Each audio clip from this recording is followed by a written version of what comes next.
Hi, I'm Jane Esselstyn. I'm Ann Esselstyn. And today we've been prepping for a video we're about to film that has onions and kale and potatoes, some of which are from our garden. And it made us think about a lesson that we've learned from actually Norway and maybe other regions. And we have someone here to tell us about that lesson. Guess who? Haha. Daddy, can you come join us? And hi there. Jane. Good to see you. We're Yeah. and He's we're gonna, too tall, so we're we gonna have to have him sit down. Yeah, he doesn't fit in our camera frame. We've gotten feedback that they can't see his head, so pull on up as much as you need to. Yeah.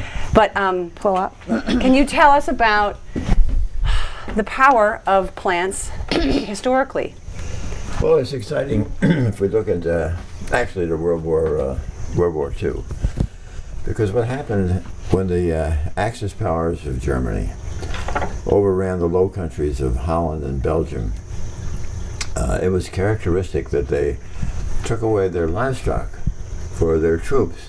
So their cattle, their sheep, their goats, their pigs, their chickens, their turkeys, gone. So suddenly, these Western European nations were now plant-based.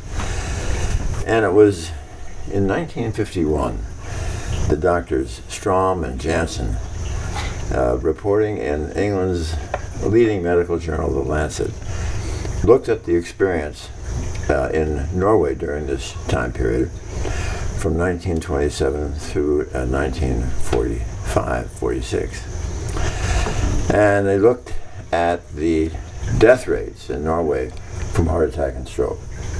Death rates in Norway, heart attack and stroke in 1927 were going up. 1930, going up. 1935, going up. 1939, in came the Germans. Down went the deaths from heart attack and stroke. Who knew these Germans were these great public health educators?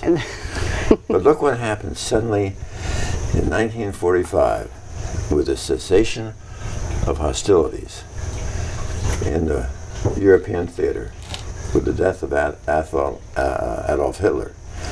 Suddenly, back come the strokes, back come the heart attacks, back comes the dairy, and back comes the meat. Very close correlation, a very profound lesson to be learned, but sadly, we didn't get it. Yeah. I wonder if there's anybody who has like an actual diary of what was available to eat in those villages. And that's probably where they got that message from, but that's a message to all of us indeed.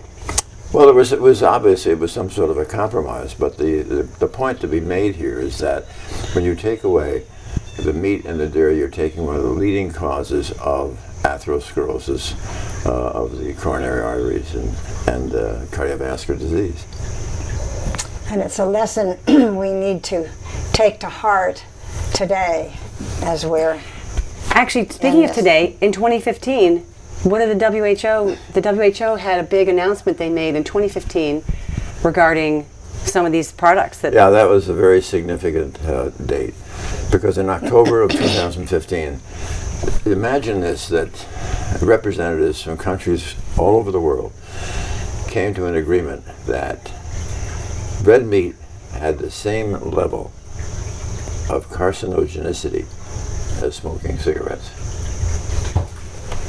Yeah. All right. Pretty profound. Well, we're going to get back to cooking our good food. Wonderful. Thank you, Daddy. And we're going to get back to cooking our vegetables. Let's do it. We'll do this. All right. Thanks so much. Bye-bye.